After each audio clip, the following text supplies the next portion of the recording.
এখানে আছি থানায়।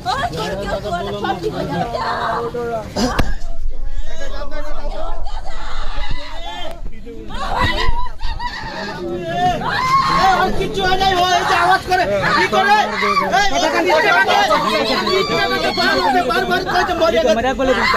এই রোডটা ক্লিয়ার করে না, রোডটা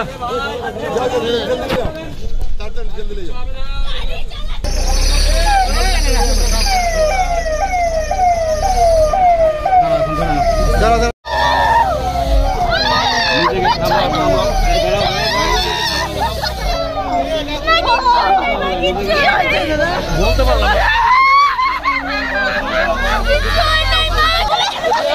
ওঠা ওঠা গাড়িতে ওঠা, আগে গাড়িতে ওঠা, আগে গাড়িতে ওঠাও।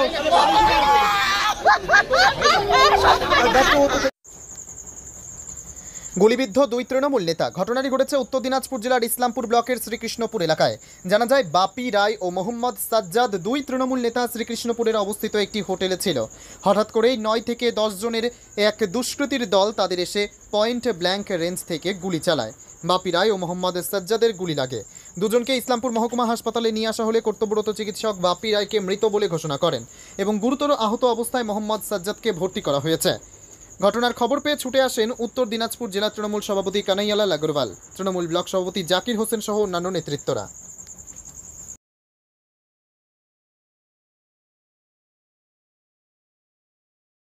গুপ্তা হোটেলে পঞ্চায়েত সমিতির মেম্বার বাপি, পঞ্চায়েত সমিতির মেম্বারের হাজব্যান্ড, ওখানকার প্রধানের হাজব্যান্ড সাজ্জাদ, উপপ্রধান, এরা সব মিলে পঞ্চায়েত সম্বন্ধে আলোচনা করছিলেন, কথা বলছিল।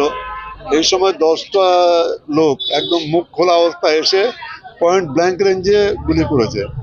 একটা গুলি বাপি লেগেছে গলায়, তো ওকে ইসলামপুর হাসপাতালে আনা হয়েছিল। এখন যে যারা আত্মীয় আছেন তারা অ্যাকচুয়ালি বিশ্বাস করতে পারছে না যে আমার রুগীর কি অবস্থায় আছে। ওই জন্য ইমিডিয়েট ওরা একটা অ্যাম্বুলেন্স করে নিয়ে গেছে। ওখান থেকে ইমার্জেন্সিতে দেখিয়ে নিয়ে তারপরে ডাক্তারবাবু যেভাবে ওনাদেরকে সাজেশন দেবেন সেইভাবে। কিন্তু আমরা যেটা ইসলামপুর হাসপাতালের কথা বলে দেখলাম যে অ্যালাইভ নেই, লাইফটা নেই এখন বাপের।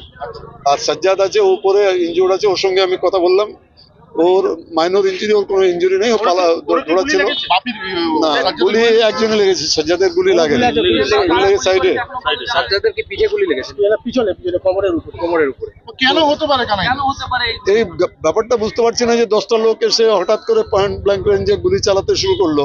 তো ওখানে সিসিটিভির প্রভিশন আছে। আমি এখনই পুলিশ অফিসারদের যারা আছেন তাদেরকে বলবো যে আপনারা সিসিটিভির মধ্যে দিয়ে খুঁজে বের করুন যে কারা এই আততায়ীরা কারা ছিলেন। নিশ্চয়ই সব বেরোবে। স্যার, রাজনৈতিক কোনো ব্যাপার রয়েছে কি এই বিষয়ে? না না, মনে হচ্ছে না রাজনৈতিক কোনো ব্যাপার এর মধ্যে থাকতে পারে, এখনই বলা যাচ্ছে না। যারা এসেছিল তাদেরকে কাউকে চিনতে পেরেছে? আমি যেটা জিজ্ঞেস করেছিলাম, সাজ্জাদকেও জিজ্ঞেস করেছিলাম, কেউ চিনতে পারেনি। অপন মুখ থাকলেও চেনার মতো মানে কেউ ছিল না যে যাকে চেনা যায়। মানে টার্গেটটা মূলত কে ছিল, বাপি না সাজ্জাদ? এটা তো বোঝা যাচ্ছে না, এখনই কোনো কিছু পরিষ্কার হচ্ছে না। কি মনে হচ্ছে এলো পাথরেই গুলি চালানো হয়েছে? গুলি তো এলোপাথরি চলেছে। সাজ্জাদেরও একটা গুলি লেগেছে, বাপিরও গুলি লেগেছে, দিদি লেগেছে, কানের পাশ দিয়ে গুলি বেরিয়েছে। হ্যাঁ, গুপ্তা হোটেলের সবাই ছিল, হোটেলের বারান্দাতেই আলোচনা করছিল, হোটেলের বাইরে আলোচনা করছিল। তো দেখি পুলিশকে বলছি, ওখানে আমরা জানতে পেরেছি ওখানে সিসিটিভি প্রভিশন আছে, সিসিটিভি ক্যামেরা আছে। ও সিসিটিভি ক্যামেরার মধ্যে দিয়ে বের করবে যে কারা কারা আততায়ী ছিলেন। নিশ্চয়ই 2-1 দিনের মধ্যে আমরা গোটা ব্যাপারটা আমাদের কাছে পরিষ্কার হয়ে যাবে। ঘোষণা মানে কি, এখানে আমরা হাসপাতালে নিয়ে আসছিলাম, হাসপাতালে ডাক্তারবাবু বলছে যে না, এখানে এর মধ্যে বেঁচে থাকার কোনো ইয়ে নেই, মানে এই নেই, সম্ভাবনা নেই, মানে অলরেডি ডেড। কিন্তু পেশেন্ট পার্টি যারা আছেন তারা বিশ্বাস করতে পারছে না, তাদের দরকার, তারা বলছে যে আমরা একটু বেটার জায়গায় গিয়ে এই জিনিসটা দেখি। সেই হিসাবে ওনারা অ্যাম্বুলেন্স করে নিয়ে গেছেন। কিছুক্ষণ পরেই গোটা ব্যাপারটা পরিষ্কার হয়ে যাবে।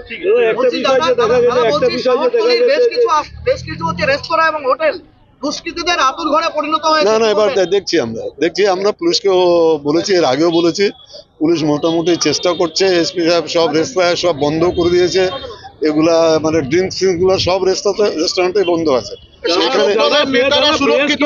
এই 10 জন আততায়ী আসছে। ইসলামপুর পুলিশ জেলা এলাকায় একদম আইন শৃঙ্খলা চরম একদম অবনতিতে গিয়েছে কি না বলবেন আপনারা? দেখছি আমরা আইন শৃঙ্খলা চরম অবনতিতে তো আমরা যেতে দিব না। এর জন্য এই ঘটনার জন্য যদি কোনো পুলিশ বিভিন্ন অফিসার, জায়গায় সামান্য মন্দিরের চুরি পুলিশ ধরতে পারছেন, আমরা ব্যাপারটা দেখছি, এই জন্য পুলিশ অ্যাকশন নিয়েছে। ব্রাউন সুগারের একবারে রমরমা কারবার চলছে। না দেখছি আমরা বলেছি যে ব্রাউন সুগারের মধ্যে যেটা সাপ্লাই চেন আছে, সাপ্লাই চেনকে ধরতে হবে। সাপ্লাই চেনকে যদি না ধরা যায় তাহলে ব্রাউন এটা সুগার তো আপনারা কনজাম্পশনটা অনেকদিন কমবে না। ধরে দাবি করে অনেক আসছেন, ধরে কিন্তু বলছি পুলিশ কাজ করছে না। করতে হবে, পুলিশকে করতে হবে। যদি এখানে থাকতে হয় পুলিশকে, তাহলে এখানে কাজটা করতে হবে। স্যার জনপ্রতিনিধিরাই সুরক্ষিত নয়, প্রধানের স্বামী, তার পাশাপাশি আরেকজন পঞ্চায়েত সমিতির যিনি সদস্য তার স্বামী, ব্যাপারটাকে কিভাবে দেখছেন? আমরা এই ব্যাপারটা খুব সিরিয়াসলি নিয়েছি যে এইভাবে এলোপাতাড়ি গুলি চালিয়ে একজনকে খুন করে কেউ চলে যাবে, এটা তো এইভাবে মেনে নেওয়া যাবে না। আমরা ওই এখনই আইসি আছেন, এসপি আছেন, এসপির সঙ্গে এখনই কথা বলবো, বলবো ইমিডিয়েট যে সিসিটিভি আছে, সিসিটিভি কভারেজে এই 10 জন আততায়ী, যাকে প্রধানের হাজবেন্ড যিনি সজ্জাদ, ও চিনতে পারছে না। ওকে আমি জিজ্ঞেস করলাম যে তুমি কাউকে আইডেন্টিফাই করলো? না দাদা, কাউকেই চিনতে পারছে না। মুখ খোলা ছিল তাও চিনতে পারছে না। তার মানে দে আর অল আউটসাইডার্স। এবং যদি এখানকার লোকালি হতো তাহলে খোলা মুখে চেনা যে কাউকে সাজ্জাদ চেনা কিন্তু যেত। বলেছে যে বাপি যে ছিল সে কিন্তু আলাদা বসেছিল, সে কিন্তু একসাথে ছিল না। হতে পারে, সেটা সাবসিকুয়েন্টলি জানা যাবে সজ্জাদের কাছ থেকে, ওটা ব্যাপারটা জানা যাবে। শহরের যা সিকিউরিটির ব্যবস্থা, নিরাপত্তা, না সত্যি এই ঘটনাটা উদ্বেগের ঘটনা। আমরা এই ঘটনার পিছনে যারা এতটাই আছে পুলিশকে বলবো ইমিডিয়েট তাদেরকে অ্যারেস্ট করা হোক। জেলা হয়েছে, কিন্তু তারপরেও স্যার এইসব অহরহ ঘটনা স্যার একটু বলছি, একটু পরে বলছি। স্যার প্লিজ স্যার, কেন স্যার এরকম শাসক দলের লোকই স্যার সুরক্ষিত নয়, সাধারণ মানুষ কোথা থেকে থাকবে স্যার? আমরা তদন্ত করছি, একটা ঘটনা হয়েছে, ঠিক আছে, আমাদের তদন্ত করতে দিন একটু, ঠিক আছে? পুলিশ জেলা হয়েছে স্যার, তারপরে অহরহ ঘটনা এরকম। স্যার একটু স্যার, কারা জড়িত কিছু জানা গিয়েছে স্যার? আমরা তদন্ত করছি। তদন্ত করছেন? আমরা তদন্ত। আচ্ছা, ওকে।